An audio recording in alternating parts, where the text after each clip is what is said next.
No birthday is complete without a party. While there have been examples of birthday festivities throughout history, the honorees tend to be rich, famous, or powerful. Even in America, as recently as the late 1800s, the idea of a birthday party with cake, candles, and presents was largely reserved for wealthy Protestant families. But by the early 20th century, the tradition had taken hold for everyone, regardless of status. But to have the perfect birthday party, there are a lot of decisions to make. Who to invite, what flavor cake to get, and maybe, most importantly, where to have it. It should be somewhere fun with tons of games and mediocre food and maybe even robots. Somewhere where we could spend a ton of money to collect tickets to trade for pretty dumb things. A place where we can make incredible memories. But there are two places that come to mind, and we have to figure out which one is best. And that's why this week's On Brand is our second birthday brand battle. Chuck E. Cheese versus Dave & Buster's. We're all jazzed up, really having a cow. You want your favorite show, and it's on right now. It's on, it's on, it's on, it's on brand. Welcome to On Brand Birthday Edition with Jon and Marisa. Happy birthday. Ho, ho, ho. I don't know what you do for birthdays. My mom has gotten me to hate the birthday song. Why? She says, and now I cannot agree with her more. It's so depressing. You know what? It's because people sing it too slow. This is the problem. People go, happy birthday. No. It needs to be happy birthday to you. Happy birthday to you. It's got to be jazzy. Yes, it's jazzy. It's like, she's like, once I think she's like, I feel like I'm at a funeral. So now we do, Stevie Wonder has a fun, like, happy birthday. Isn't that him? That's a good one, yeah. But yeah, it's too depressing. So I'm against the birthday song. I love TGI Fridays. My best friend in high school worked. They had their own birthday song. Don't you love when a restaurant does their own little birthday song? I didn't even know that was a thing. Wait, what? I didn't know that was a thing. It's like, it'll be like, today it is your birthday from all of us to you. We wish you happy birthday. Na. It's like they do like their own little twist on it. That does sound familiar. I haven't introduced myself. I'm Marisa. Oh, well, did you say welcome to On Brand even? Yeah. For some reason, we're a little off today. We haven't done a battle in a while. This is our third battle. I got really scared working on this episode. I don't know, because we're just used to doing a certain thing. And so we kind of like, you'll run through it and you'll be, I don't know what Jon has in his pocket. I didn't take debate in high school. I don't like confrontation or conflict. I am scared. Okay, so here's the history of the on-brand battles. The first one we did, I don't know who came up with it. I think I was like, let's do a battle. It was Hershey versus Mars. Yes. And I'm a double Virgo. I came up with all these rules. I was like, okay, each person can come in for 1 minute and tell the history, and then you have to have 3 of these, and we'll do this and go back and forth. And a couple people told us that it felt a little, they were like, I feel like mom and dad are fighting. So it came off a little more aggressive than we wanted. Then the last one was our last birthday. We did Duncan Hines versus Betty Crocker. Mm-hmm. And that felt more kind of like a normal episode, but just like minier versions for each brand. We kind of went back and forth. And then this one, I was like, I don't know, maybe we'll talk about the history, the slogan, how much it cost. You know, this is actually very on brand for a birthday party. You are stressed out so much about the details that you forget to have fun. So let's just remember we're with our friends. We're having a good time. Sure, maybe we miss a category. Maybe Jon has a long thing. I have a short thing. Who cares? It's a birthday. Let's just have a good time. Jon has a long thing. I think I won. I will say, I was like, I feel like we should have 1 page of history. And then like my page, like I started to get down to the very end and I was like, I need more than a page. So I took my font from an 11 to a 10. No one's seeing this. But I do. I'm like, I stayed within the rules. Oh my God, you're insane. Yeah. I just love research. I know, it's fun. It was a short kind of week for me work-wise because I just got back from Oklahoma. Of course, I went to Brahms. Oh yeah, everyone was like, they've got to go to Brahms. We got to go to Brahms. I even got an insulated tote bag from Brahms. We only want Trader Joe's. And something I bags. love about Brahms, if you're not familiar, is the logo has not changed since the 80s. So it is a really fun place to visit. They are famous for their burgers, for their milks, their dairy products. It's a strange place. It'd be like if Wendy's also had a little grocery store in it. So there's like a grocery store with like 2 checkout counters with like conveyor belts. Mm. So you like go in and you like get like a banana split and a tomato. It's very funny. It's a strange place, but the burger was great. Crinkle cut fries. I got a swirl chocolate vanilla cone. It was kind of like a frozen custard. Frozen custard is a big thing in the Midwest. So it was kind of like a custardy soft love serve. frozen custard. So good. And when I tell you, the Coke was hitting. Crisp. It was Some fast food places, you hear this about McDonald's, the straw was fat as McDonald's has the whole thing. Everyone's like, it's got a different ratio of carbonation. It's got a bigger tube with the straw. The tube was big. The ratio was right. The syrup was perfect. The carbonation was popping. Sometimes you get like a flat Coke out of a machine. Everything was on fire. I love that. So fun. I wish you could come and eat some of these fun Oklahoma foods. The one thing I didn't get to have was Schlotzsky's, which is my favorite sandwich in Oklahoma. And we just didn't get around to it. And then I was so excited. We got to have it in the airport when we leave. Oh. Closed. No. Now a wine bar. No. Oh, like closed. Like not there. Like gone, replaced. Is this the most airport wine bar name? Crew. CRU with a dash over the U. I swear every wine bar I saw in every airport, Denver, LA. If the Oklahoma, servers crew. If the servers are not dressed like flight attendants, and when they bring you your drink, if they don't bring it in like an airplane, I want no part of it. I agree. Why aren't there more like airplane themed restaurants at the airport? It should all be airport themed. I want to know exactly where I am. I want sandwiches to be cut out in the shape of planes. Paper. The menu should be a paper airplane that they throw at you from the hostess desk. I love that. There's something about, it's happened to me more than once, but I can't remember exactly when, going to a place that you've been a million times and it's closed. And you're like, how is this real? Like, So how sad. do I not know it's closed? Why is it not, like, you're gone? Like, you couldn't get through it? And for some reason, I feel like I should have been told. Like, I should have gotten like a letter in the mail or something. Or at least, I mean, I get a text about every thought Pottery Barn has. Like, did you forget about this stocking? Yeah, bitch, it's May. Okay, I wanted 10% off. That doesn't give you access to text me 3 times a day for all of eternity. It was not worth it. Did you forget about us? No, I changed my mind. Oh, and you know what? The secret code that I had to access by giving you my phone number? Welcome 10. Welcome 10. Oh, you know what's the worst? Using Welcome 10 and it says, you've already used this code. You know the trick. Welcome 20? You make... Don't say make a new account. No, you make a new account, but you put in just periods in your email address. Because you know periods don't count. I have heard that. Yeah, so you can just put a period anywhere. And if it'll just like still send it to your regular email. They all go to the same place. What do you mean put a period anywhere? I can do, my email is jizz4john. So I can put a period anywhere in there. j.is.john@gmail.com. And it'll still go to you. But the coupon box doesn't know that that's you. They think it's a new person. Are you? Oh, well, I am so sure. It's not just more periods together like J is for John ... or J is for... Anywhere in the name. The periods don't matter on possible? Gmail. I know. They don't matter. Magic. Well, I got in a fight with my barber yesterday. I was going to say, you have a lovely haircut. Is this the debut? This is the debut. Great. I hadn't had a haircut since December 4th. It had gotten a little...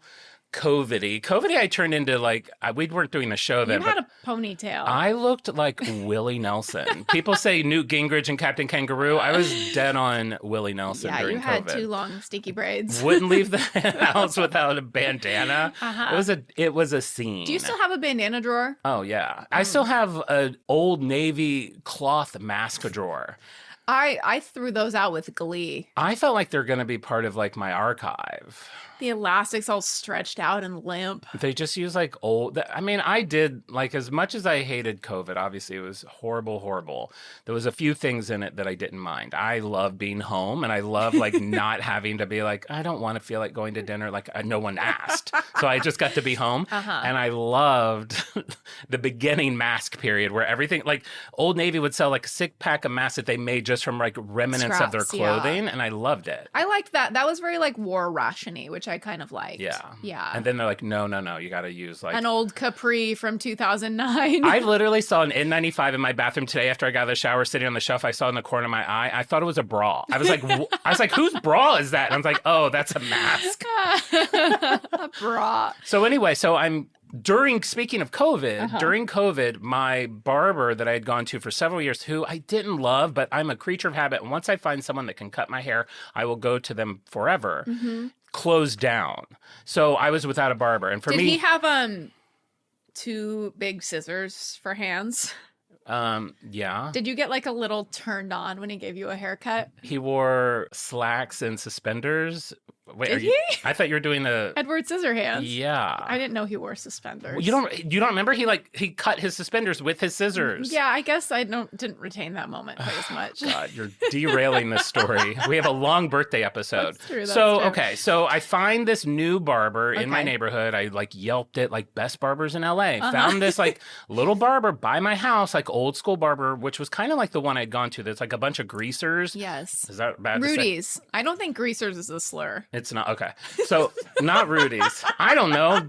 In this day and age, I don't know what I can say. I think it's like a chosen lifestyle. I become so paranoid about offending everybody. Like yesterday, my friend Erin, who listens to this show, she posted these books that she had gotten at the library. She's like, got a little stash of books at the library. And one of them was called Easy Beans, because she likes to cook like you. Yeah. And I was going to write Easy Beans, wasn't that your nickname in high school? And then I was like, what if she gets offended? So then I wrote, Easy Beans was my nickname in high school.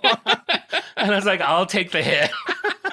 I'm unoffendable. But that's how much I worry about like so funny. hurting people's feelings. Yeah, it's a tough time. So I get this. Not your barber, though. Not my barber. Some people you're really worried about offending. The driver who cuts you off, let's just say, we're not worried about pissing them off. I have one of those last week, but we can't. I have such a stack of stories that I keep. Now we kind of only do like one story per episode. Sure. I have a stack of things. I'm still trying to get to the curbside guy from my trip a month ago. Oh my God. Which I haven't gotten to, but Wow. now we've got the barber. Okay, you know what? Well, if you're interested in John's, you're like Felix the cat with your bag. I've got a bag of stories. Off-brand is where you'll find those. So this is only the third time I've gone to this barber. He lives close. His rates are good. It's $40 for a haircut, which is high, but like the places I have been going, haircuts are unbelievable. They've gotten up to. I was spending $75 plus a tip. I'm almost $100 in for a haircut. Why is a hair cutter making as much money as like a psychotherapist? They're gonna say a psychic. A psychic. I mean, hey, all I'll say, use your gift certificate because that psychic was not cheap. I know, and I literally just keep forgetting. She's going to be priced out of LA and she's going to be moving out of town, I'm sure, any minute. We have to see the psychic. We have to do it. Okay, so I've been to this barber. This is my third time going. First time, I had such an enjoyable time. He knew all the we talked music. He spends like an hour on my hair. I have a boy's haircut. It's pretty easy. Yeah. But like we talked about The Cure. He loves Morrissey. Like he knew who the Cocteau Twins were. Talked music the whole time. I was like, oh my God, I found a reasonably priced barber who I can actually talk to, because my last barber, I was pretty much silent the whole cut. Yeah. I hate being silent and like it's so like so then I just pretend I'm asleep, and then I actually fall asleep, and then they're like, can you lift your head? Because I'll be like, I'll keep doing like the jerky thing. It's so you pretend to be asleep so long that you actually fall asleep during a haircut.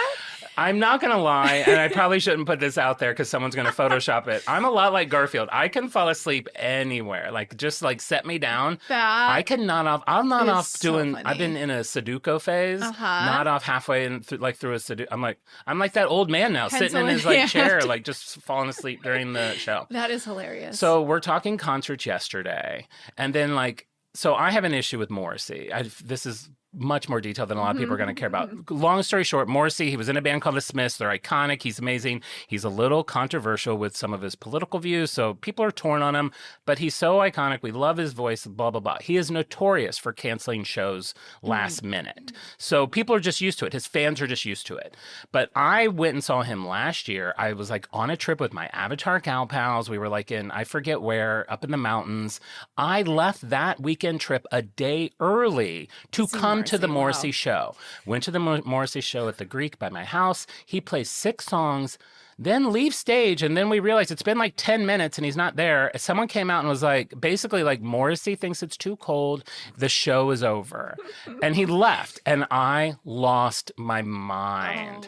I just went crazy. I was so mad. Yeah. So then I like, and the guy cutting my hair, I won't say his name.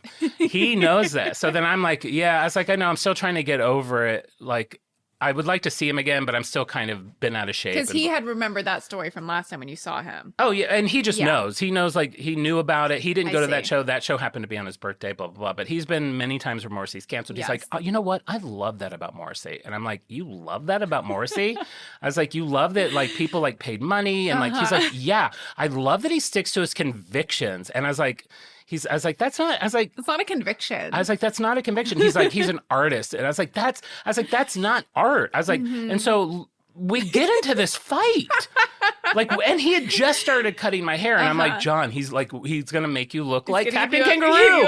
He's going to give me bangs. Yeah. It's like getting in a fight with like your waiter, like before they bring out your food. Exactly. And you're just sitting there. This guy literally has blades in your head. Yeah, yeah. And there are times when I really get bent out of shape, I shut down. I like, I go quiet. I just don't want to, I'm like, so then I did that. I just shut down and I didn't talk for probably 25 minutes from going like, this is our third time of like, to. Did you fall asleep? I didn't fall asleep because I was stewing. Yeah, big stew. I was in a pot of Dinty Moore stew. And he's like jabbering with the other guys. He's talking so loud in my ears and blah, blah, blah. And the whole time I'm like, okay, John, we got to figure out a plan. Like, who's our next barber going to be? I was like, where should I start looking? I was like, how do I get out of this? That's a bummer. I've had that before where like 1/15 into the haircut, you're plotting your next barber, your hair salon. You're like, okay, well, I liked that this place was closed. Maybe there's another place nearby. Okay. Like you're just already strategizing how to get out of it. I was like, how do I get out of this? And then, so a stew, mad, 20 minutes, 25 minutes, 30 minutes. And then he's like, so John, do you have any other concerts coming up? And I was like, well, I think I want to see Lady Gaga. He's like, oh, that'd be cool. I really like her. I heard, did you see Coachella? No. He's like, I heard it was really cool. And I was like, and I saw Beyonce last week. And I was like, oh, how was that? And then like, it just kind of like ramped back up into like normal conversation. And then it got all kind of back to normal. Did he not know that you were mad? Oh, he had to know. And then like at the end of the haircut, I was like, I'm glad we were able to get over our thing, or like Morrissey thing. It's like, oh, I didn't have a thing. He's like, I could care less. And I was like, okay. Like I wasn't going to like get into that. And I left there feeling good. But then last night I was laying in bed and I was like, I still need to find a new barber, I think. So that was my ridiculous. It's like even that. There's so many times I just feel like Larry David. I'm like, how can I just? I was like, I'm looking forward to like my hair's long. I just want a haircut. How is it? You know what's a bummer? So there's a barber shop in my neighborhood right across the street that I've been telling you to go to. It's cheap. It's always packed. It's like an old school barber shop. But the bummer is that when you go to a new person to get a haircut, your hair's grown out, so they don't know how you like it. I take pictures. I take a series of 6 to 8 pictures and say, this is what I'm trying to get back to. Really? So I was thinking, like, ideally you could, like, go to a barber now, like a future barber, and say, can you give me this in 2 months? And then they could maybe, like... You think that's easier than taking a picture? Hey, I'm from the future. I arrived in a DeLorean. I should go with like dry ice in my pockets. Yeah. So I've just hit 88 miles per hour and be like, I'm going to be back here on June 24th. I need you to make me look like this. I can't send you a picture. Just remember it. I'm just saying, like, when can like AI be useful? Like, this is like what we need. Like, how's that AI? I don't know. That's not even AI. I think it would really help because a lot of times you say, I want just my same haircut but shorter, and they're like, well, I didn't see your same haircut, so how about I just do whatever the hell I want? I've taken pictures to barbers my whole life. There was a period where I really liked Michael Jackson's hair and took a picture. I was like, I want to look like... Wait. I can't... What era? I can't remember the time. He had a really good haircut. I want to say remember the time. Okay. I don't remember. I'd have to... But it was like, I want to look like this. Like Your hair texture doesn't resemble Michael's at all. No, but it was just like... I mean, he had soft hair at the time. But I remember back... I mean, even when I was a kid, because I would usually go to like salons. And like there was something about... I don't know if they still do this now that I think about it. No place... The cape? Yeah. Not the cape. Oh, so here's what I do love about... Do you just wear your vampire cape? You just spin it around so that the tie is in the back? She's like, okay, and I have my own. I got this. and I just throw it over myself. No, I will say they've got great capes. They're old school. And so this place and the place that closed during COVID, when they're done with the cut, they pull out this like vintage massage thing and they like on my back for like 5 minutes. That's great. And he does the clippers over my eyebrows, and because I get my dad, like crazy eyebrows. So I love all those What little street things. is this on? And when he cleans up my back, like my neck, he puts on warm shaving cream. It's like all these little niceties that I really like. What street is this on? This is just on Santa Monica, Normandy. Okay. Right across from Desano's There's Pizza. an old school one on Hollywood Boulevard. Oh, I know what you're talking about, by Wacko. Yeah. Yeah. I did used to enjoy going to a barber where you would get like a phone book of hairstyles. And you would just sit there and like flip through it and be like, it was like, they were always like, kind of like 3 years too old, but it was like, do I want to be like 1 foot on a stair step with like a perm, or like there was like, do I want to be holding my collar up with like bangs? Honestly, I would prefer that. I think those need to come back. I famously modeled in one of those. Oh, that's right. We'll have to post I'll have to those. post that picture. I forgot about your My mom. hairdresser, she was taking pictures. It's because it's like, what are these? Like, who are these people? I know. I think I was like a sophomore in high school, and my hairdresser was like, "Oh, I have one. I'm gonna be getting one of those magazines. Like, can I use your head?" And I was like, "Yeah, sure." That's I so felt like funny. I think I even told people that I was a model. Oh, I'd love to, but I have a modeling gig that day. I'm sorry, what? Yes, unpaid, but I'm really going to open some doors. You're like Gail, who's like, I still have a hard time calling myself an astronaut. It's like, girl, you're not. Is your modeling agency currently accepting people with clear braces? If so, I'm your gal. I'm just the one you're looking for. I'll have to find that pic. Yeah, we'll definitely post those or put them in the Definitely. supplementals for the And birthday pictures episode. of your haircut. And my haircut. It'll be an interesting. All 6 pictures of your haircut. I need one from the back because all mine. I'll It's take like, it. yeah, I'll have to do that. Great. So it's our birthday, 2-year anniversary, 2-year birthday That's of right. On Brand with Jon and Crazy. Marisa. 104 brands. We're still sweating and nervous. We're still nervous before every show. We were just saying, like, when do we get to be like the Doughboys where we're just like cool and collected? We're like, I don't know what we're doing. I know. We care too much. We care so much. Not that they don't care. They don't.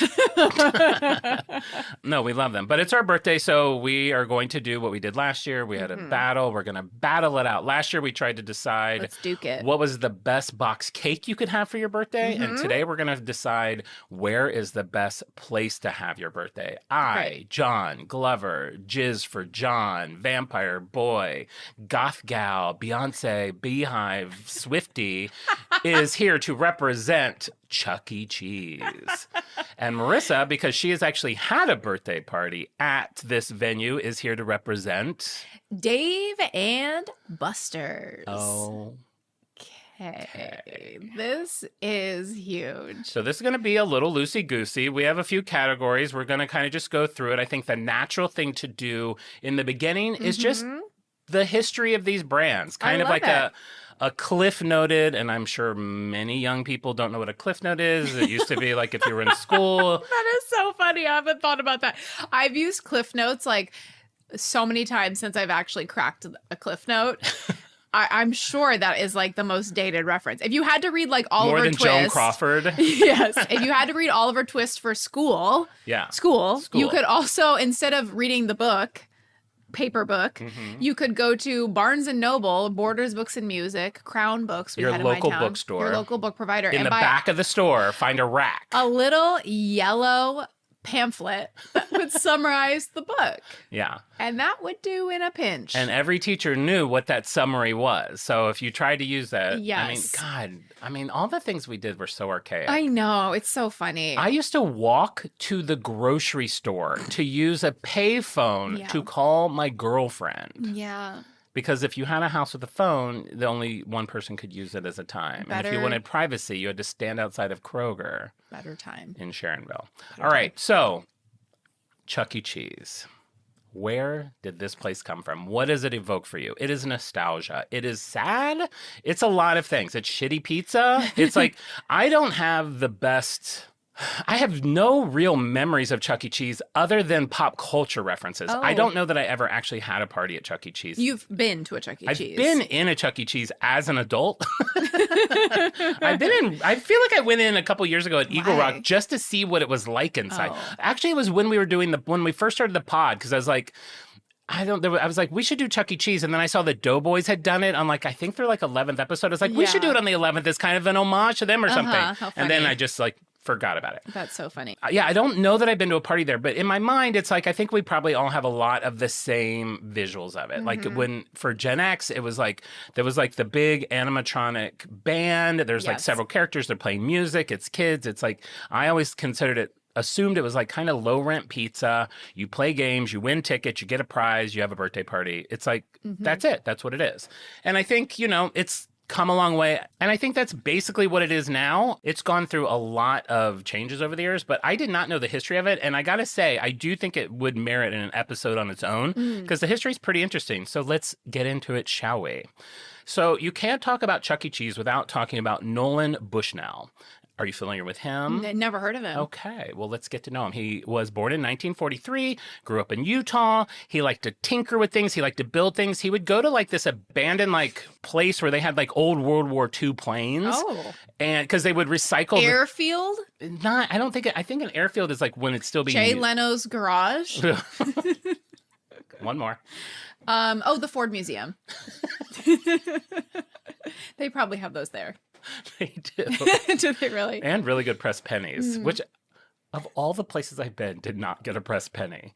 I don't even understand. And they had 60. So he would go into these old abandoned planes and take out wires and stuff, and he would build things. He was just a tinkering boy. That doesn't seem allowed. It's the 50s. That's true. It was a different time. Yeah. He built this concrete wall in his backyard so he could blow things up. He was just he's Dennis the Menace, basically. Oh, yeah. He went to college and he stuttered. He had a stuttering problem. He went to college and studied computer graphics, and then he got a summer job at an amusement park where he got promoted to be in charge of all the arcade and carnival games. Okay. I'm seeing early seedlings. Maybe you're seeing seedlings there. 1969, he moves to Silicon Valley, and he co-creates the first commercial video game ever called Computer Space.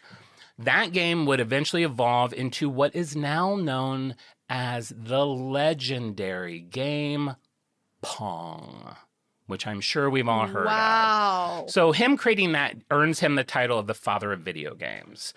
Pong is so popular that he creates a little company that you might have heard of called Atari. Pull over, everyone. If you have not pulled over, pull your car over. Wow. So he creates Atari, and Atari, as we know, brings video games into the home. They create Pong for the home console. They create Asteroids. They create Space Invaders. All these legendary, iconic games. I'm shocked. In 1974, he hires a guy to help him out. That guy's name? Steve Jobs. Get out of your car. You're kidding. You've pulled over. Literally get out of the car and lay down. Lay down in the middle of the road. Get a damp cloth. Pat your head. Have your wife set some flares around your body. Divert traffic. Take a break. So Steve Jobs ends up working at Atari for a while, and then he's like, you know what? I'm going to dip. I'm going to go to India because I need to go on a spiritual journey. This is I want to see the feature film. I don't know who would star in it. We'll have to figure that out. We'll talk about that after the show. Not Matt Damon. Matt Damon. Maybe Matt Damon. So Steve Jobs leaves. He goes on a spiritual quest. Atari continues to do their thing. The next year, 1975, Steve Jobs comes back and approaches Bushnell about investing in his new home computer system, the Apple I. This is crazy. Which was built from parts that he got at Atari, which was Bushnell's company. Oh my God. None of this came up in the Apple. This is you uncovered Did you see this on a microfiche? I have an Emmy. I mean, this is what I do. I spend nights. It's not in the Apple Wikipedia. Okay, here's the thing. If you're going to use Wikipedia, everything you come across in Wikipedia, you have to go to that Wikipedia. Go to the original source, So I go to Apple Wikipedia, I go to Chuck E. Cheese, I go to Bushnell's, I go to Atari's. Well, but not even that. You go down and find the source material because there's like gems. Like they'll use one sentence. You go down and you're like, oh my God, there's all these other like juicier little fun tidbits that didn't even make the paragraph. I know. Yeah, they'll use like one little sentence from an article. So Steve asked Bushnell if he wants to, invest in this. But Bushnell's like, you know what? I really think I want Atari to stay focused on video games. I'm going to have to pass on that. Crazy. Steve's like, okay. Later that same year, Steve comes back to Bushnell and he's like, you know what? What if I give you 1/3 equity stake in Apple for if you could give us like $50,000? And Bushnell says no. He would later be quoted saying, I was so smart. I said no. It's kind of fun to think about when I'm not crying. That's fun. He would have been a trillionaire. That's fun. For $50,000. So 1976, Atari's doing well, but to get to the next level, he needs a new console, and he knows that to do that, he's going to need a lot of money. So he decides to sell Atari to get that capital. He ends up selling it to Warner Communications for $28 million. He personally gets $15 million of that and stays on at the company.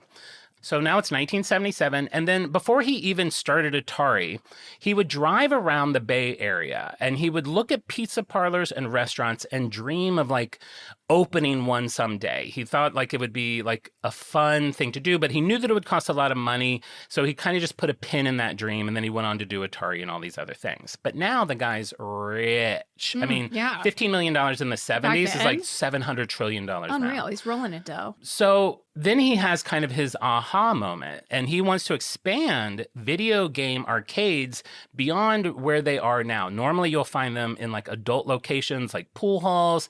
And he's like, what if there's like a family-friendly place? I have this company that makes video games. I've always wanted to have a restaurant or pizza parlor. What if I were to create a pizza parlor that had my video games in it? Yes. Could there be better synergy? And don't forget, he also had like the amusement park experience from when he was college. This has kind of been ingrained with him. From what I've learned about this guy, because Chuck E. Cheese is even where it ends. I don't go beyond it. But he's still living, and he just goes on to do thing after thing after thing. This guy's like a genius of our time. Very motivated. Statue in every town square. Exactly. So if you have a kid who's blowing up things or like sneaking into planes and stealing their wires, let him do it, because you never know where that's going to end up being. I love that. Another thing, and this is something that I loved, that he really connected with at Disneyland, he loved the Enchanted Tiki Room. And that is one of my favorite things at Disneyland. I'm not a roller coaster rider, except for the new Star Wars thing I do love. The Enchanted Tiki Room, yes, it has the Dole Whip. I always say, I can't wait to get the Dole Whip. I literally never buy the Dole Whip. I don't think I've serious? Never. I've said for 20. It's so much sugar, and it's like so like it makes me sleepy. Yeah, but you don't like. It's just not your favorite. I love it, but it's like there's something about it's too much for me in the middle of the day to have. God, that. I find it to be like the perfect respite, because I've never been at Disneyland where it's not 140 degrees. Yeah. You've been walking around, you're sweating, you're exhausted, and then you can get a Dole Whip and sit in the cool, air-conditioned, dark, magical, enchanted tiki room and eat your Dole Whip. If it's you like haven't the best combo. it is a perfect combo. I just never You do think it. they should come in like a mini? I would love size? just a sample. Like if I was like, can I sample this? And they gave me like a little thing of it, I'd be like, I'm I'm good. satisfied. I feel like I've done that at a yogurt store before. You just leave. I'm like, they're like, you can have up to 3 samples. I'm like, perfect. And I'm like, let me think about it. And then I have to go to the bathroom. I'm going to take a lap and mull it over, decide what flavor I want to commit to. Then I sneak out. Yeah, sneak out the window. So if you haven't been to the Enchanted Tiki Room, next time you're at Disneyland, I know it might be boring. You may think it's boring like the president thing, which I also we love the president the thing. robotic president. I don't know if is that where Abraham Lincoln gets a haircut? There's also one I've seen where Abraham... There's so few robots left at Disneyland. You have to patronize them or else they will be gone forever. Wow, now that you say that, because there's so few robots at Chuck E. Cheese, which we'll get to. Isn't it ironic that our whole lives were like the future is going to be robots, but now there's less robots are than being ever? eliminated at a rapid pace. And the robots that we do have are those ones that get stuck at electric poles, like trying to deliver me a calzone. That's a really good point. We need more Abraham Lincolns. Yes. And less Wally's. Wally delivery robots. Absolutely. Yeah. So he loved that. He also loved the County Bear Jamboree at Disneyland. So yes, me too. You can see all these pieces coming together. Mm-hmm. So he comes up with the concept of a pizza parlor with animatronics and Atari's arcade games. He decides to call the new venue Coyote Pizza. So he goes out, he buys a coyote costume and sends it out to the animatronic team, and they get to work on it, and they call him up and they're like, yo, there's a problem. He's like, what? They're like, this isn't a coyote, it's a rat. And he's like, what? And he's like, okay. He's like, all right, fine. He's like, well, I can't get another one. We won't call it Coyote Pizza. We will call it Rick's Rats Pizza. That is so funny. I love that he's not like, okay, I would be like, oh my God, okay, let me figure out where I can get a coyote. He's like, okay, cool. Rick's Rats. Next because problem. Rat at a Ratatouille, obviously. Oh, of course. But like Ratatouille hadn't been around yet. We hadn't as a nation embraced rats and rat chefs. Rat chefs in restaurants. So this was very innovative at the time. Well, the marketing team did not think so. Okay. They're like, you know what? Rats don't have the best reputation. Sure. In New York, they're taking over. People think of them as vermin. Mm-hmm. What if we were to Unsanitary. call this Chuck E. Cheese? And he's like, yeah, that sounds great. For a guy who's so bold and ambitious, he also has like zero opinions. He's so rich, he doesn't care. Doesn't care. Like, doesn't matter to him. He's not like, oh my gosh. you know, he's not like, he doesn't have a coyote There's tattooed no up. amount of rich that you would be for you to stop having opinions. No, of course not. We're just different people. He's thinking about he's probably already thinking of his next. The next thing. Yeah. Rat, coyote, what's the difference? So May 17th. Oh my God. Oh my God. It's May 16th today at this recording. May 17th, 1977. However many years that is from tomorrow. He opens the first location called Chuck E. Cheese's Pizza Time Theater. Whoa. The E stands for entertainment. Yeah. I've Now, heard. I don't know if it does. I don't know if it did. Maybe it did. I don't know. As a kid, we always thought it was Chuck E. Cheese. It's an interesting choice for somebody who doesn't care or have any opinions. Chuck E.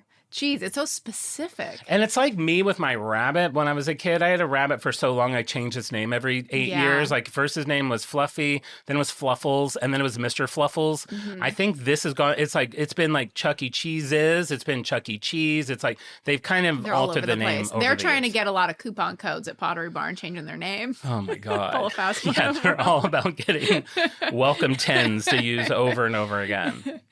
So he loves it. He thinks it's a great idea. He wants to open more of them, but Warner is like, we have zero interest in pizza parlors, robots, doing any of this. Uh-huh. And he's like, you know what?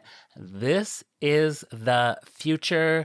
I'm going to quit Atari. Okay. I would like to leave Atari. I will give you how about I give you $500,000? I get to keep Chuck E. Cheese. We'll part ways amicably. And they're like, later, kid. God bless you. Wow, what an interesting man. So he goes off. He opens 7 within a couple of years.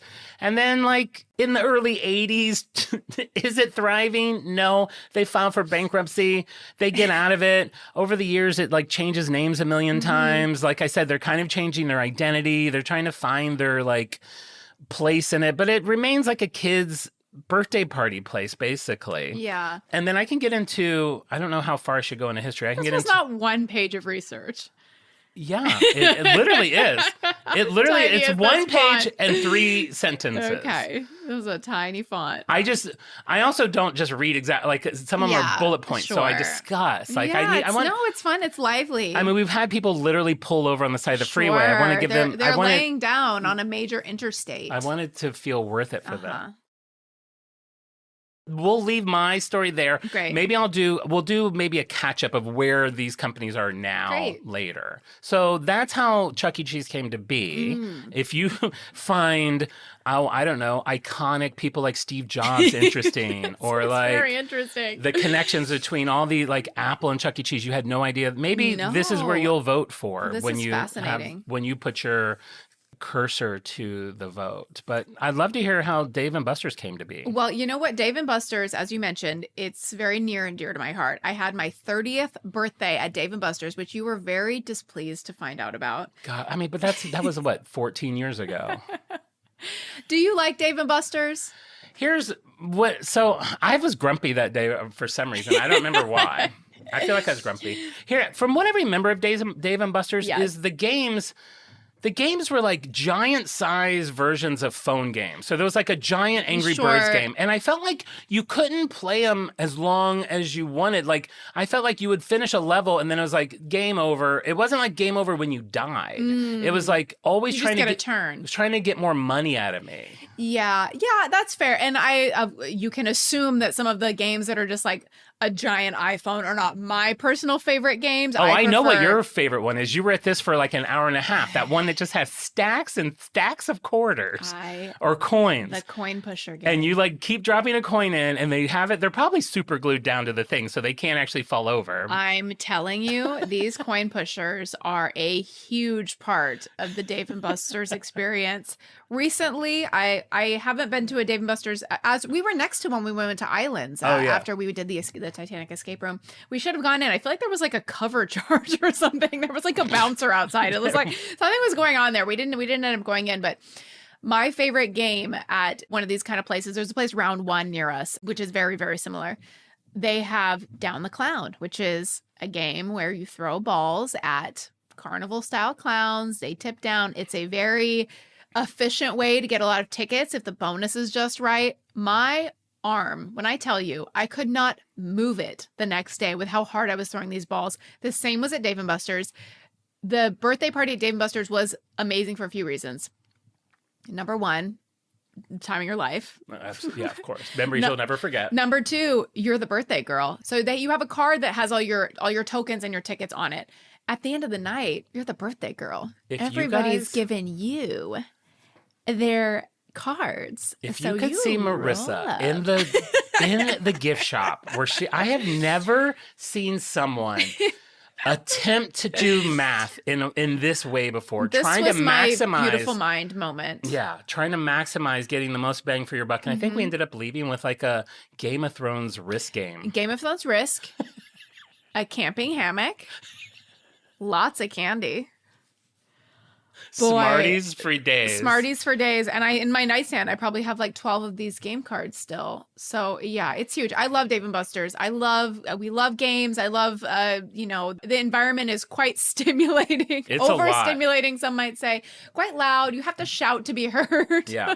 I will say I did go to Dave & Buster's once for another birthday party with a friend, an actor friend who is wealthy. Okay. And so he, at the party, gave everybody a card with $100 on it. That's when I'm going to like Dave & Buster's. Okay. Cut to me like a customer service. Like, is there any way I can get cash back for this? I want to run over to Pottery Barn. They've been emailing me. There's like a giant stainless steel penguin in my cart that I'm dying to pull the trigger on. It's half off. All right. So the history of Dave & Buster's is interesting because they're both like the similar-ish outcomes, but the roads to get there are unique. So the story of Dave & Buster's begins in Little Rock, Arkansas in the late 1970s. We have two men. We have James Buster Corley. Okay. He has a bustling bar and restaurant called Buster's. It's said to be a hotspot for legislators, lobbyists, and Southern bond salesmen. Nothing makes me think of a birthday party more than a lobbyist. Imagine 1970s bond salesman too. I'm imagining like what kind of bar is filled with lobbyists, bond salesmen, and legislators. I'm imagining like pinstripe. What are they wearing? Like big suits. That sounds like one of those old jokes. So a lobbyist, bondsman go into a bar. In Little Rock, Arkansas. That's important for the joke. Just next door, Dave Corriveau ran Cash McCool's. Now, this is my kind of place, Cash McCool's, which is an eclectic game parlor and saloon. So, like, they have games and a bar as well. So the two establishments, they got kind of the same crowd. So turns out people would, throughout the night, they would go back and forth between getting the food at Buster's and then all the games at Cash McCool's. So they're noticing, like... That doesn't seem efficient. Did my lobbyist just, like, go next door to, like, play some arcade games? Did the lobbyist then just go back? Did my bond salesman just go over and, like, get a piece of pizza? Like, what's happening? Feels like we need to kind of join forces. Dip your chocolate in my peanut butter. Exactly. I'm sure they were post-coital when they had this conversation too. I'm imagining they were lovers.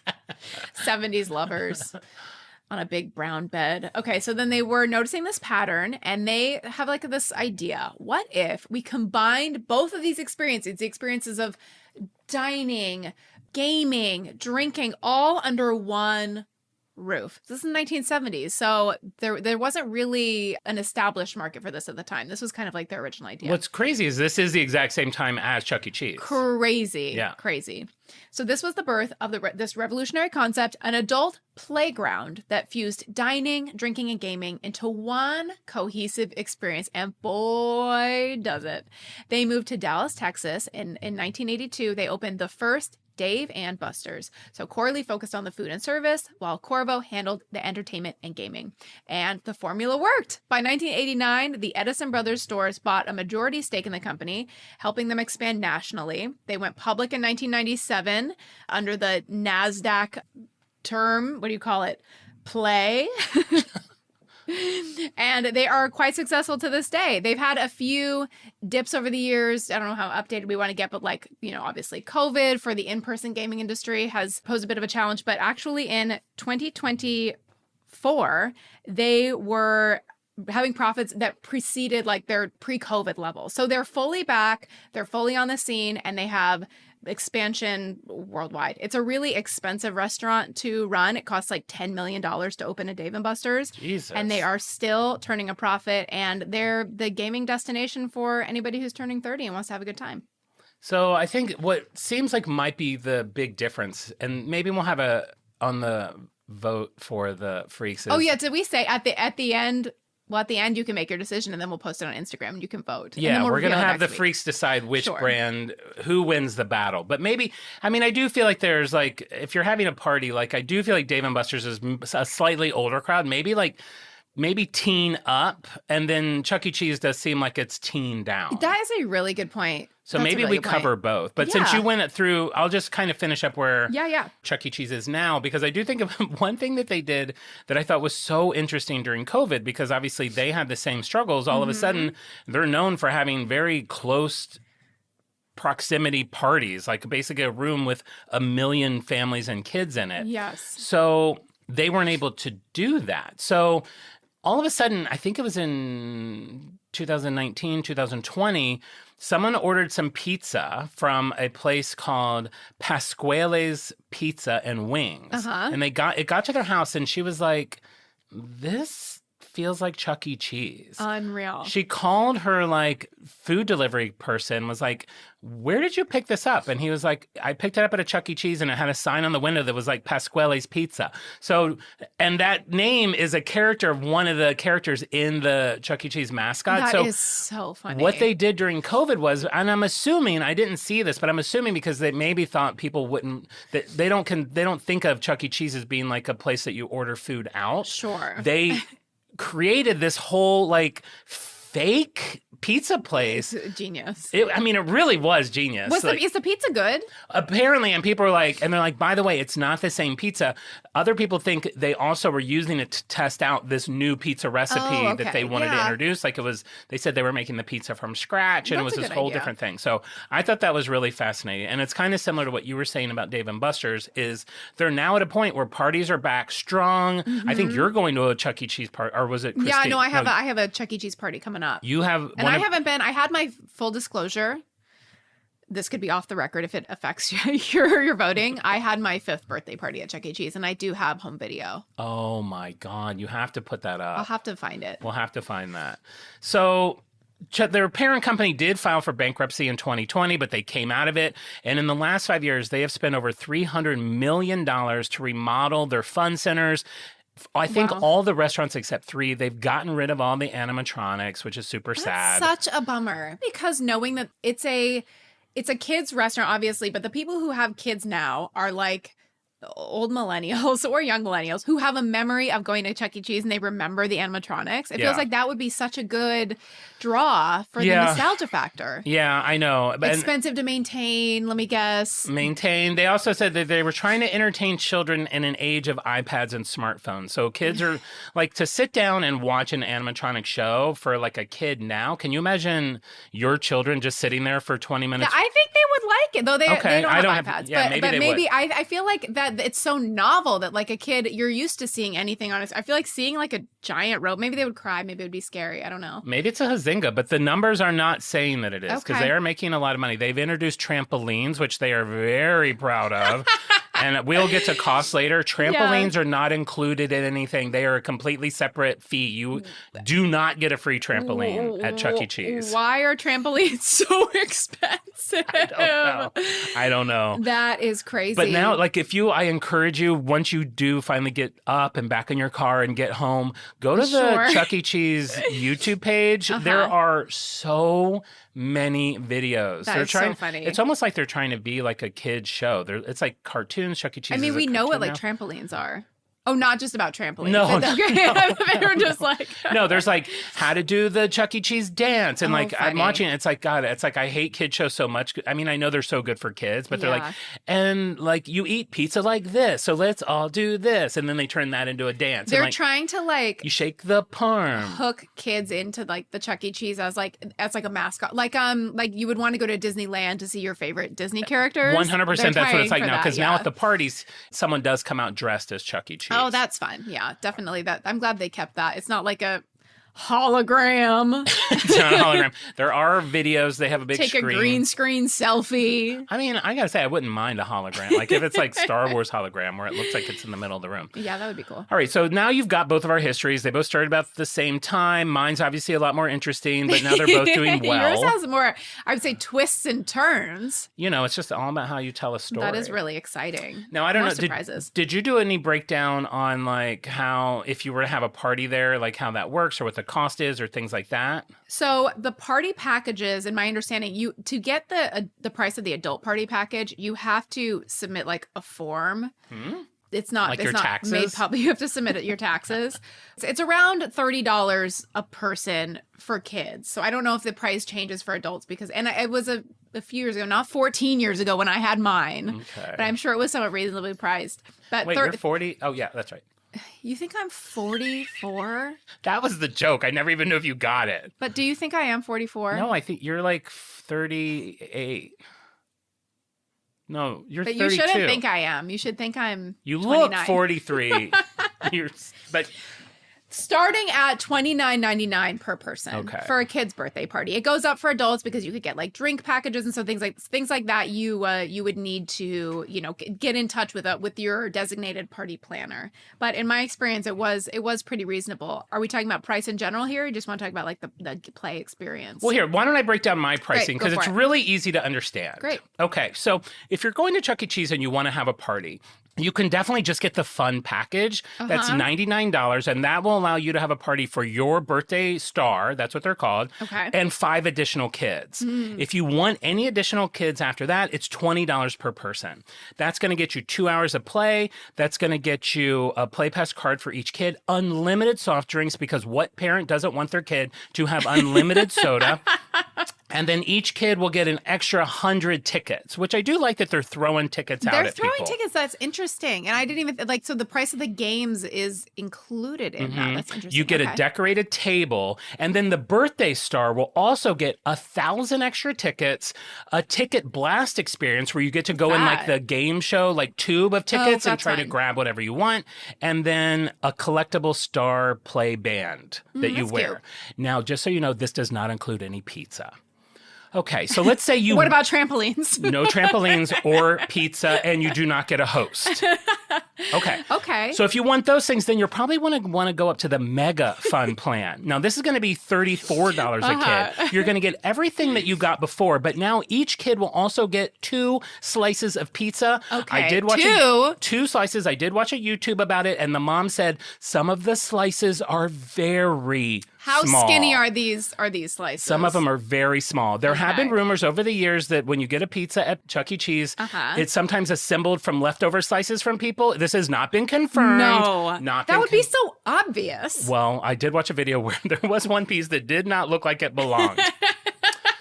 Now, with the mega package, you also get 1 additional large pizza for extra slices or for the adults. Each kid now gets 250 e-tickets. They all get a collectible cup with their unlimited sodas. Ooh, collectible cup. Your ears are perking. They do get a party host, and they get Dippin' Dots.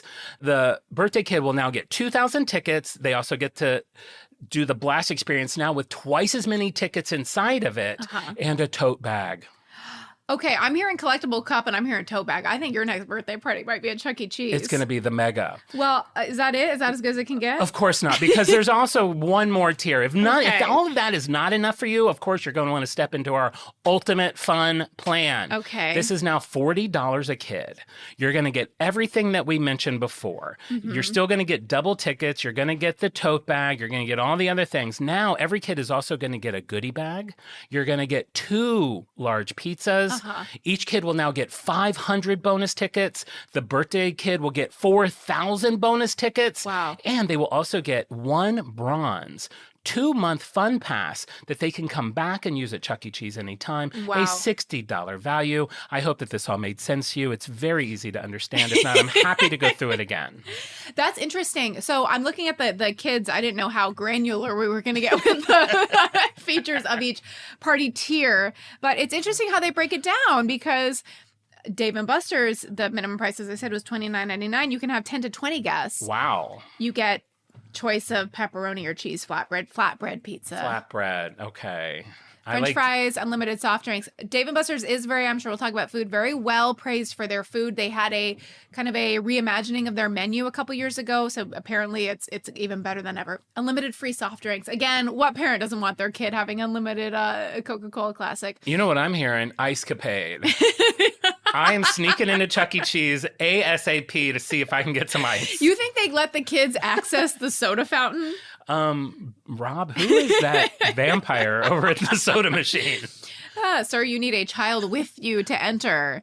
The birthday kid gets a $30 power card with unlimited video game play. So that's the games that do not yield any tickets. And a power tap band, which I guess is just like a fun way to like charge up, pay your thing. Yeah. $25 power card for the guests. No tickets. No free tickets. They're not giving out even at the... Really, the only thing that changes as you go up is the food and like the dollar amount of the power card. Like even at the $38.99 package, you're getting choice of pepperoni or ultimate cheese flatbread, boneless wings with ranch, mini pretzel nuts with ketchup. Those are nuggies. I hate it when they even call them wings. They're nuggies. It's because grown-ups like don't want to eat nuggies. Wings have bones. Wings have bones. Wings have bones.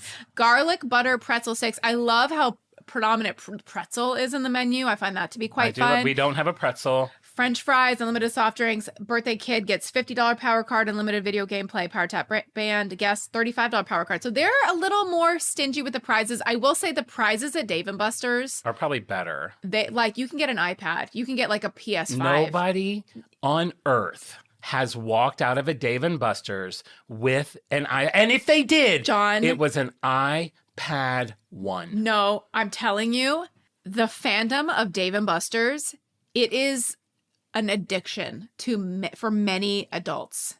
And there are people who are dropping quite a bit of coin at DMB to the point where buy an iPad on Black Friday. If you go to the Dave & Buster's Reddit and you search addict or addiction, there are copious threads of people saying this has I plan my vacations around Wednesdays when Dave & Buster's has half price nights. Like Wednesdays is like half price day. That's like when all the freaks go. Freaks in the mean way. Yeah.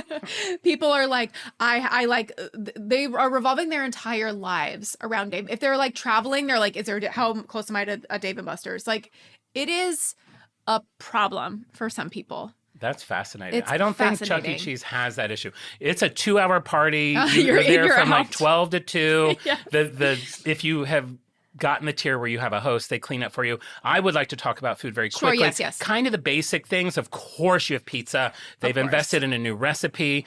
They even offer gluten-free pizza now. That's nice. But I do have to warn you, the pizza is prepared in a shared kitchen, and we cannot guarantee that your pizza will actually not have any gluten. Okay, that is smart. That is smart. They also have a 5-meat pizza, which they say is absolute meat satisfaction. Okay, now I'm You've listening. got pepperoni, you've got sausage, bacon, ham, and beef. And they work Beef? together Just like like hamburger.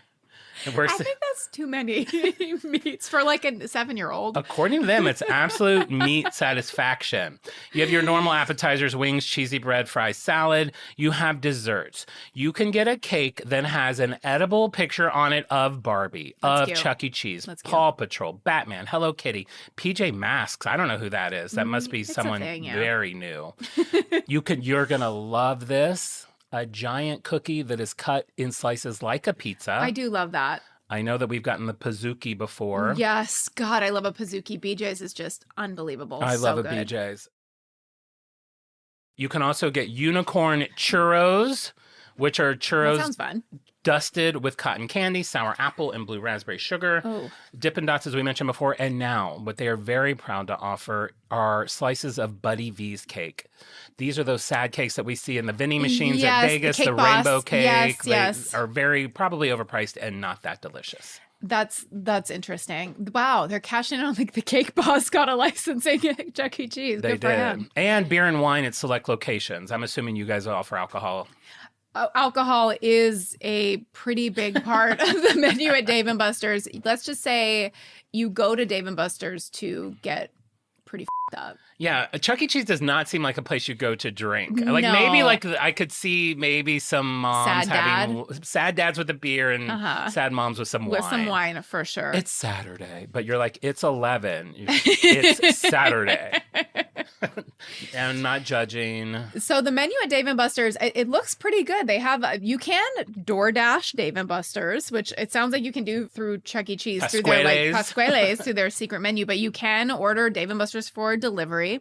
They're famous for their boneless wings, bone-in wings as well, chicken cantina nachos, smokehouse ribs, pretzel dogs. I mean, all that like typical like bar food, like chicken strips, burgers, things like that. They are famous for their mozzarella sticks, for how thick and stretchy they are. Where do you stand on a mozzarella stick? I always assume, like mac and cheese, I'm going to be disappointed in them, and so when I'm interesting. not, I'm really happy by them. It also has a lot to do with the marinara that you get with it. Oh, yeah. Like if it's like cheap marinara, it's not Mhm. good. I kind of like a sweet marinara with a mozzarella stick. I got mozzarella sticks at a fancy place. I mean, Yeah. it's not fancy. Took over the Arby's, but it's like I know, but it's like a fancier place than like a Okay, Pizza Hut. It's sure. like whatever. They're What is like, it called? I'm trying to remember. Is it a chain or like a one thing? No, it's like there's a few here, and I think some in Oh, New okay. York. But they have a smoked mozzarella stick. Ooh, that sounds good. It's not. I don't Oh. like that smoked flavor. Fake, a little The fake. artificial. It's like a little too like it like was too close to a campfire. Yeah, I get you. Yeah, I honestly, I think the Trader Joe's mozzarella sticks are pretty good. I've heard that. Those are I have really not good. gotten them though. If they're too cheesy, sometimes it can be like, because you're like a cheese meister. Like the way you order cheese, It's never enough. it's never enough. Like the Costco cheese pizza where it's like a half an inch thick, Not you're like enough. child's play. Not enough. Double When I that. order pizza at Blaze, I'm like, can I get a cheese pizza? Replace the crust with cheese and the sauce with cheese. So it seems like mozzarella sticks would be up your alley. I think you might like the mozzarella sticks from Dave & Buster's. They have a really good pull. I like the mozzarella That's what sticks they at say. White Castle, not gonna lie. And those are cheapies. Yeah, those are probably a little bit cheaper. Their desserts look great. They have a strawberry shortcake, a s'mores cheesecake, and funnel cake fries, which seems fun. So they're kind of like elevating these typical kind of like bar, like amusement parky kind of food. But they do have like a lot of like a Southwest salmon bowl. Imagine like You work in an office and you're door dashing Dave & Buster's Southwest Salmon Bowl for lunch. That's like, for some reason, that sounds like something you would get on a Delta flight. It really, a lot of the food does seem like Delta, but people say it's really good. So I think they have upped their game recently. They want to compete because we know these kind of like fast casual dining places, like it's tough to compete. So the food has to be good. It's expensive. It's not cheap. Yeah. So it has to be good. And I think they're catching on to that. Well, good for them. They have a fantastic deal, which is the Eat and Play combo menu. So this is like where you can get a half a rack of smokehouse ribs or sliders or boneless wings or chicken strips, and then you can get a discounted game ticket. So this is like the Eat and Play combo is what the addicts really go for, as well as the half price Wednesdays. Okay, so I'm going to go ahead and throw this out there. Sure. I think you win on food. I don't know that there's going to be a competition on that. I would agree with you on that, yeah. I do feel like we're kind of geared towards kids. I'm surprised they don't offer like plain noodles. That is true. That is true. But that's okay, because I think I'm going to skunk you on the next category. Okay. And that is slogans. Oh. So they've had several slogans over the years, but there is one that is so perfect. I put it up there in probably the top 10 slogans. Okay. It's not this one, but I do also think this one is great. When you're hungry for fun. I mean, perfect. That is really That good. really sums it up. That's great. But here, I'd like to play you what I consider to be one of the best slogans there is. Okay. And this is a very short little commercial. Want one good reason to go to Chuck E. Cheese's? Chuck E. Cheese, where a kid can be a kid. Where a kid can be a kid. That's the one I remember from my childhood. That's all they want. They're having to do they're having to go to church. They're having to go to school. This is the one place, Mom, Dad, I can just be me. Mom, order a white wine. Dad, pour yourself a frosty brewski. You know I'm what? going to be taking a crap in the ball pit.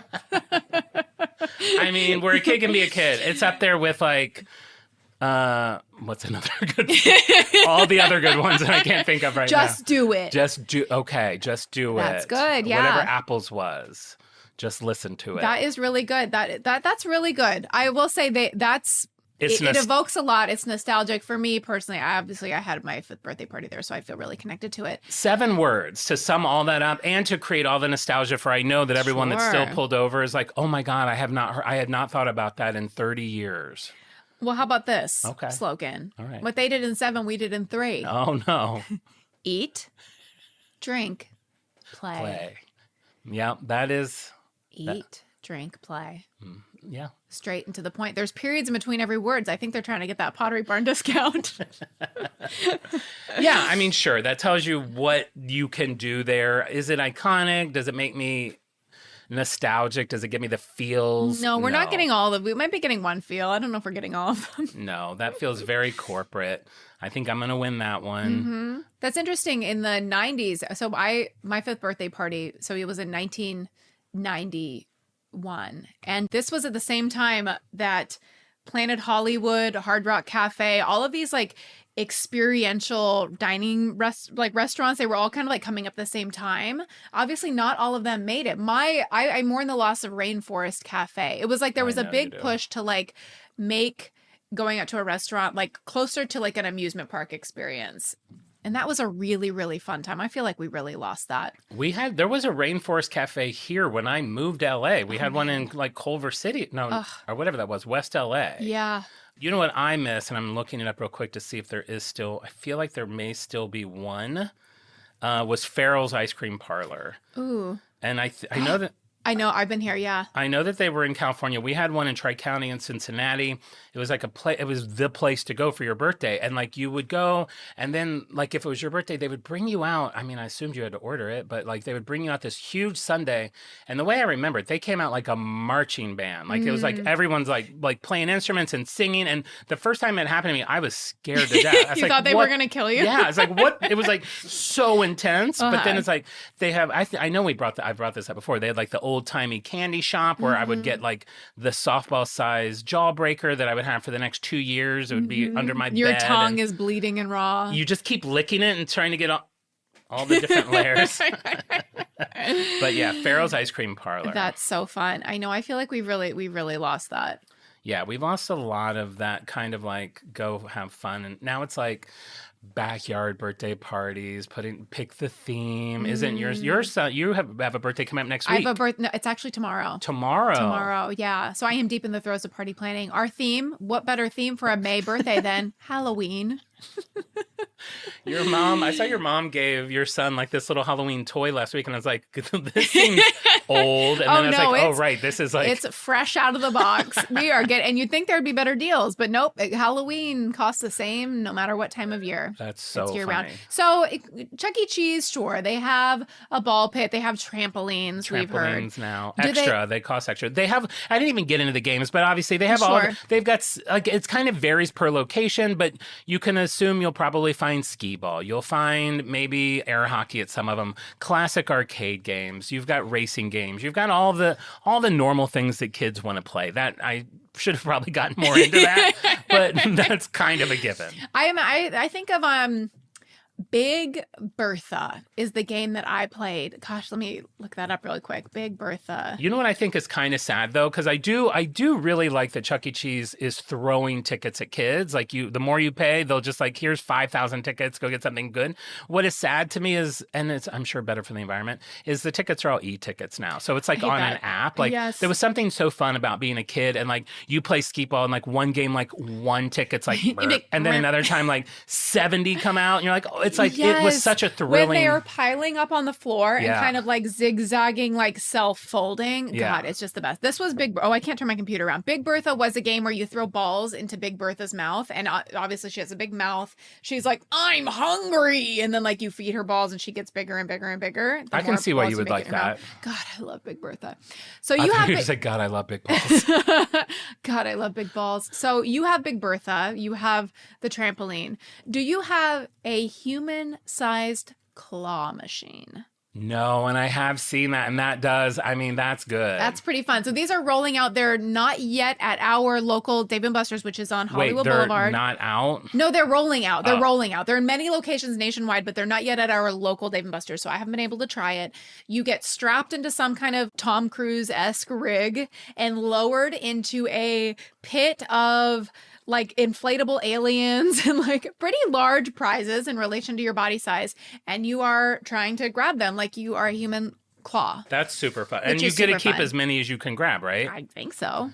I will say, I did really love the idea of the little tornado you get to be in to grab tickets as a kid, but then I saw a video of a kid who I'm assuming bought the cheapest tier, and there was like 12 tickets in it, and the kid, like the wind was so intense, like the kid just like he was like covering his eyes, and I think he managed to grab one and put it in his pocket. But I did also read that like after it's done, they kind of just let you like go down and like scoop up the tickets. I would hope so. Because like you get like 200 tickets, and it's like, do you want like one pencil eraser? Do you want a finger trap? Yes. Are they still giving out finger traps? They do. I feel like Chuck E. Cheese is to me with the like I am with the Insta Egg. Like we want you to succeed. Yes, like we will get you across the finish line, whatever it takes. I love that. I love that. Yeah. Something else that I'm confident that Chuck E. Cheese doesn't have.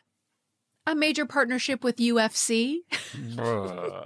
Major fights, pay-per-view broadcasts throughout the country at every Dave & Buster's location. Yes, on fight night, there is no better place to be than bellied up to the bar at Dave & Buster's for a strawberry margarita with strawberry-infused ice cubes.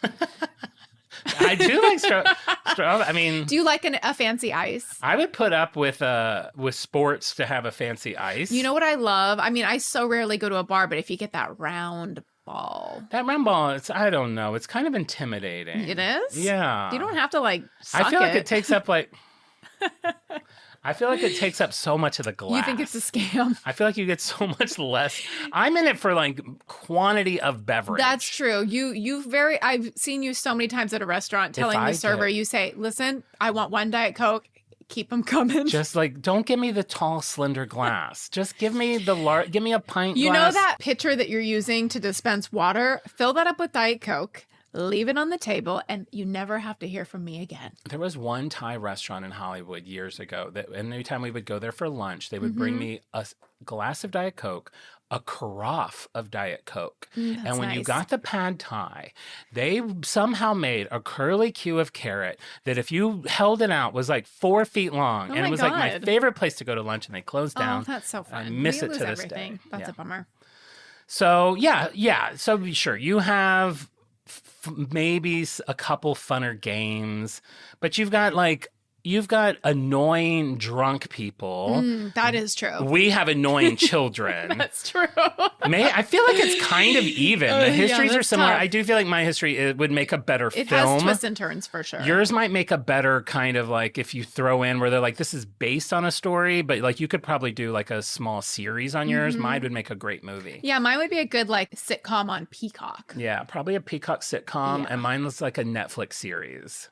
What about viral moments? Are there any Chuck E. Cheese games that have taken the web by storm, or any elements of Chuck E. Cheese? I have one to share if you don't mind. No, please do. Well, I quickly see if I can find one. It's okay if you don't have one. I just happened to come across this in the news. So a couple years ago on TikTok, there was a channel that popped up called Dave and Buster Boys. Do you remember this coming up on TikTok? No. This channel documented the journey of 3 creators who made it their mission to secretly ferment kimchi at a local Dave & Buster's. So kimchi, if you're not familiar, it's a fermented cabbage, and it has to be burped once a day, burped meaning the bottle open and then closed again, during its fermentation process to let out any excess gases that build up during the process. Don't we all? On day 2 of the experiment, 1.6 million viewers watched this guy Isaacson checking on his kimchi. He's like, day 2 of making kimchi at a Dave & Buster's.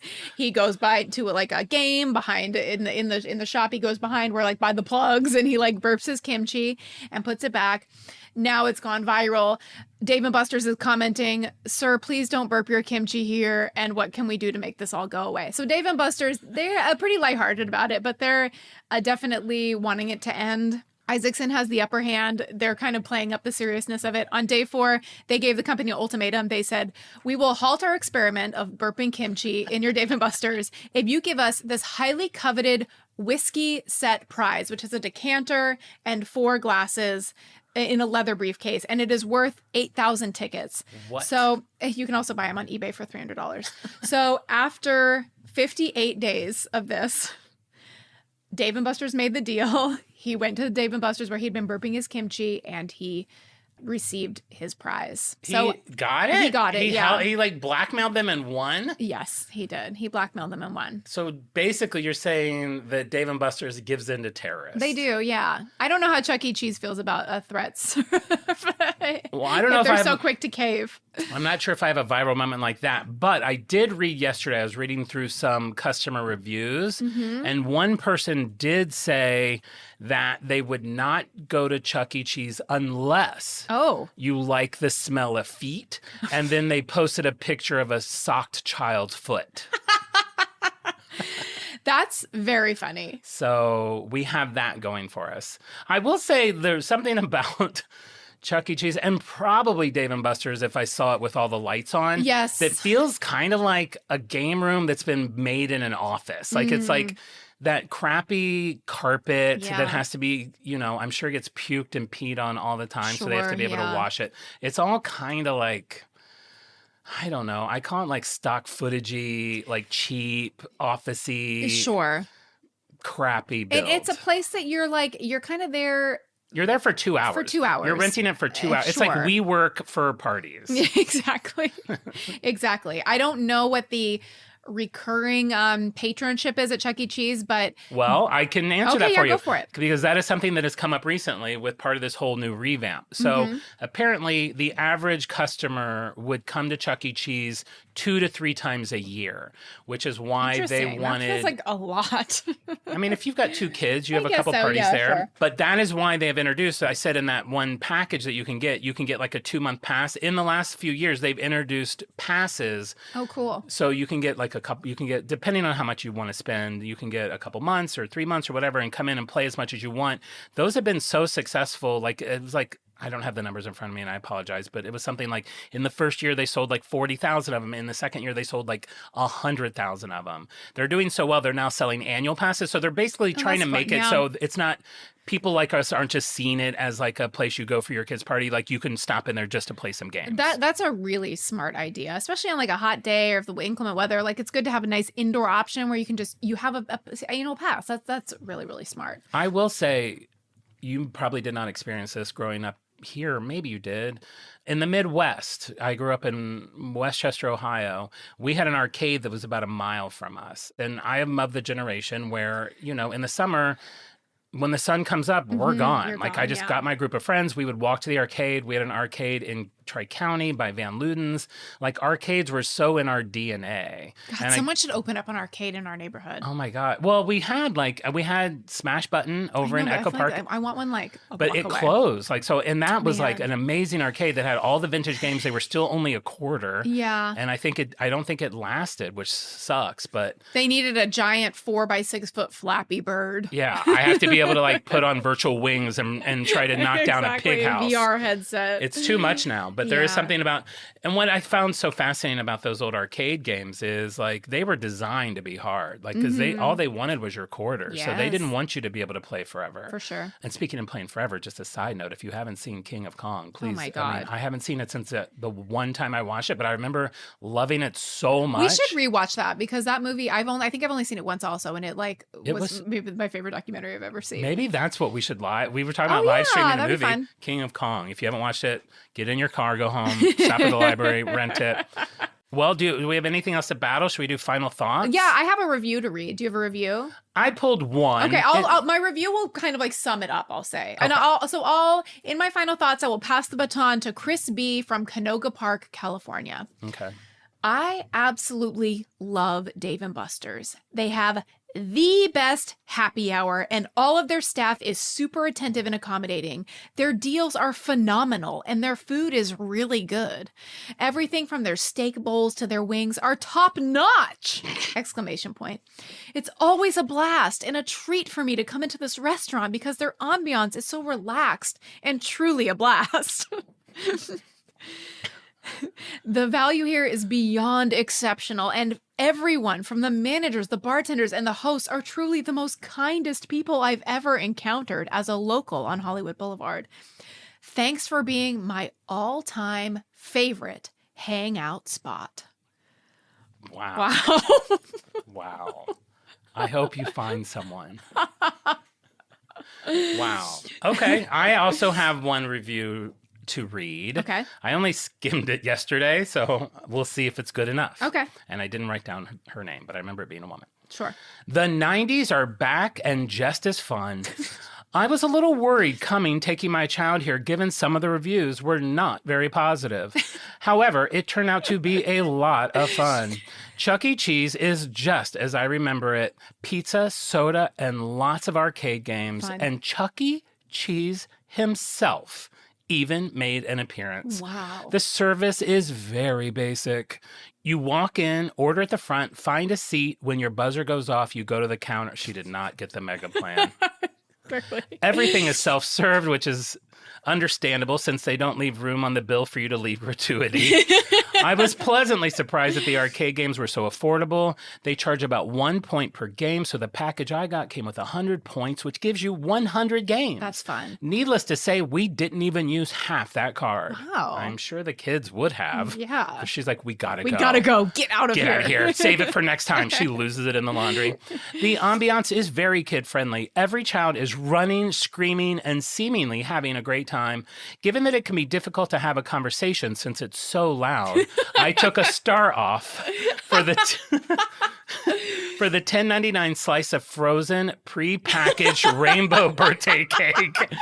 And the buffalo sauce for the chicken wings under mild is spicy for a child. Okay. Overall, this is a great place to spend a birthday party or just a family-friendly Saturday night. So I love that. It's like she had 4 complaints, but still 5 stars. 4 complaints, but still 5 stars. I love that. Good for her. You know what? I have one other review that it's just I just have to read it because this is my favorite kind of review. It's from Sandra G. in Bakersfield. She says, I just love how strongly I have to feel about something to leave a review. You know, it's like I have to be like, this is like my friend's business I want to promote. I've left like 7 reviews my entire life. Sandra G, I have to look at her other reviews. I'm sure they're equally as good.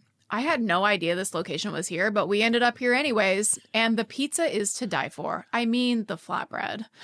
I don't have a photo of it because my boyfriend ordered it and I just had one piece. But trust me, 5 stars. I'm like, why are you compelled to share that? I mean, the flatbread. I just love it. My favorite is like the reviews that are like giving it 4 stars because it was hot outside. It's like, what does that have to do with anything? Angie R. I gotta read one more. Los Angeles said 5 stars. Carla was absolutely amazing. She helped me find my lost phone, and I couldn't be more grateful. She went above and beyond to help me. Thank you, wonderful person. 5 stars. They help me find her phone. Anyway, we're going long on time.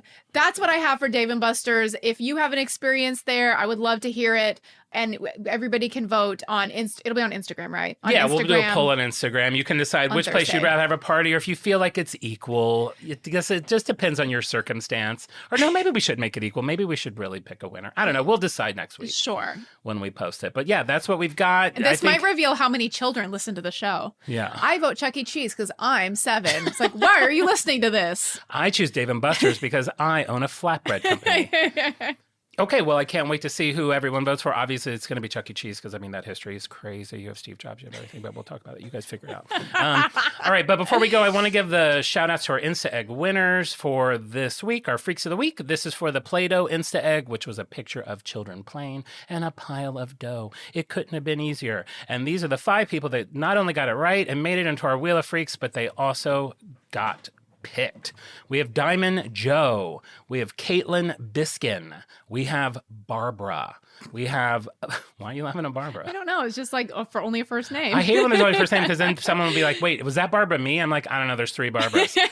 There's Elisa Elaine and Britt Archer. So thank you so much for playing the Insta Egg. If you're not familiar, every Wednesday on our Instagram story, I post a Insta Egg, which is a puzzle that allows you to figure out what our brand is going to be that week. If you get it right, I'll send you a fun little freak badge and your name will get added to our Wheel of Freaks. And every week we pick 5 people to be our Freaks of the Week. So please do that. Also check out our Instagram every week for our supplemental material posts, which gives you pictures and news and stuff from the episode that we did most recently. Those are really fun to look at.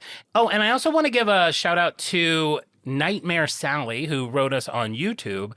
And she said, seeing Jon do an okay is so much better than just hearing it. And that she now does an okay around her kids, and now they do it too. Oh. So I gotta say, I read that and I was like, I'm a dad. You're influential in a child's life. It just cracked me up that there's like 4 people somewhere in the country that I don't know that are like, okay. I love that. So thanks for sharing that comment. We're all giving shout outs. I'd like to give a shout out. I'm going to do something a little different. We're a little slow on the Apple reviews coming in. I want to give a shout out to our family friends, Steve and Wendy Flowers, listeners of the pod, who I've visited with when I was in Oklahoma, and they're great. And hi, Steve. Hi, Wendy. Thanks for listening. I love Steve and Wendy, and I follow them on Facebook, and I love always seeing Wendy's post about flowers that are blooming or trees that are in bloom, and it's always like some fun nature thing. It's so sweet. We had the best visit with them. Steve Flowers, they're both avid collectors, so Steve really relates to your collector spirit. Okay. He collects rare bills.